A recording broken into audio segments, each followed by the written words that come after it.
ndimafuna ndikambe za mphamvu yakukhala ana a Mulungu. Mphamvu yakukhala ana a Mulungu inapatsidwa kwa iwo okhawo amene adamulandira Yesu Khristu kukhala Ambuye ndi Mpulumutsi wa moyo wawo. Pa Bible likuyankhula mawu ku Yohane chapter 1 verse yake namba 12 akunena kuti komatu kwa iwo amene adamulandira Khristu Yesu adapatsa mphamvu yakukhala ana a Mulungu. Kwa iwoto amene akukhulupirira dzina lache apatsidwa mphamvu yakukhala ana a Mulungu.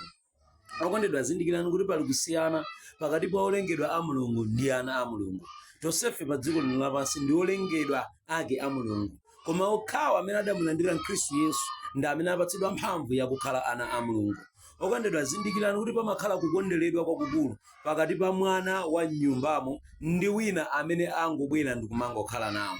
Tamvetserani, ndi chimodzimodzinso ku moyo uno. Kuthupi sungazione chifukwa choti madalitso akuthupi ndi awina aliyense amene sadamulandire Khristu Yesu ngakhalenso amene adamulandira Khristu Yesu. Madalitso akuthupi ndi amfiti opemphera angakhale wakuba iyeyo zimayenera zimpeze ndithu, koma pali zokhazikika zochokera kuzimu.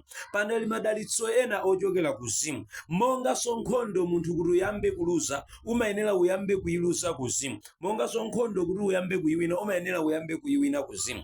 Tamvetserani, kwa iwo amene anapatsidwa mphamvu yakukhala ana a Mulungu amayamba kudalitsidwa kuzimu zisanafike kuthupi. Kwa iwo akhawo amene adapatsidwa mphamvu yakukhala ana a Mulungu amayamba kuwina nkhondo kuzimu zisadafike kuthupi. Ndiye pali kusiyana pakati pa olengedwa a Mulungu ndi ana a Mulungu. Ndimafuna ndipemphere ndi wina wake kuti chonde landira Khristu Yesu khala Ambuye ndi Mpulumutsi wa moyo wako, kuti ulembedwe m'buku la mwana wankhosa, kuti ulembedwe m'buku la ana a Mulungu. Zindikirani ichi, pali kuopsa kwakukulu kumene kulipo ngati iwenso uli mwana wa Mulungu, koma ku dziko lino lapansi ndi maso akuthupi sungazione, koma umayamba kufa mkati mwa moyo wako, pakuti mtengo umene sunaduke mizu pansi angakhale muti uchotsa masamba umadzaphukanso. Tsoka kwa iwo amene aduka mizu pansi pamene sanalembedwe m'buku la mwana wankhosa. Yohane chapter 1 verse yake ndi namba 12.